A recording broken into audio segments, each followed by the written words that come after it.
আসসালামু আলাইকুম। Hello everyone. আশা করছি সবাই ভালো আছেন। আজকে আপনাদের মাঝে চলে এসেছি একটি কমন সমস্যার সমাধান নিয়ে। যেটা প্রায় অনেকেই ফেস করে থাকে অথবা ফিউচারে ফেস করতে পারেন। তো সেই সমস্যাটি আমরা যখন ফটোশপ ইনস্টল করি অথবা আপডেট দেই, তখন আমাদের বাংলা ফন্টগুলো লিখতে একটু সমস্যা হয়।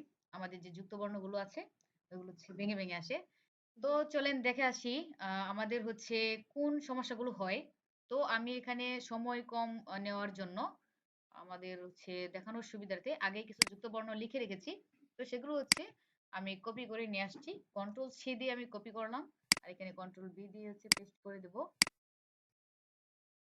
দেখতে পাচ্ছেন আমাদের যে স্বাধীনতাটুকু লিখেছি। আচ্ছা, আমি ফন্ট গুলো আর একটু ছোট করে দিই। যদি আমাদের এরকম হয়, যা করণীয় সেটি আমি আজকে আপনাদের দেখিয়ে দিব।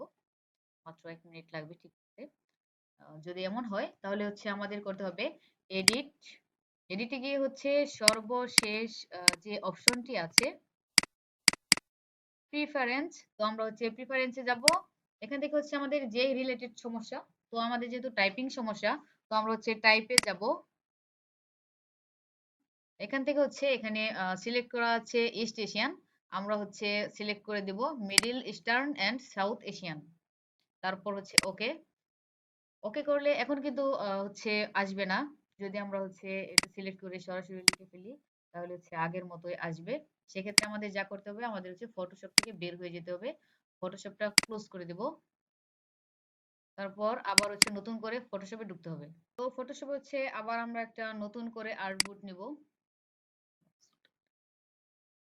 এখন যদি আমরা করি, আশা করি ঠিক হয়ে যাবে। হ্যাঁ, এখন আমরা দেখতে পাচ্ছি আমাদের কিন্তু যুক্ত বর্ণটি ঠিক হয়ে গেছে। এখন আমরা যাই কিছু লিখি না কেন, সবই আমাদের ঠিক দেখাবে। তো আশা করছি এই ভিডিওটি আপনাদের কাজে লাগবে। যারা এই সমস্যা ফেস করছেন তাদের কাজে লাগবে, বা ভবিষ্যতে যদি কেউ ফেস করেন সেক্ষেত্রে আপনাদের কাজে লাগতে পারে। আমি আবারও দেখিয়ে দিচ্ছি। এডিট অপশনে যাবেন। তারপর এডিট অপশনের যে সর্বশেষ অপশনটি আছে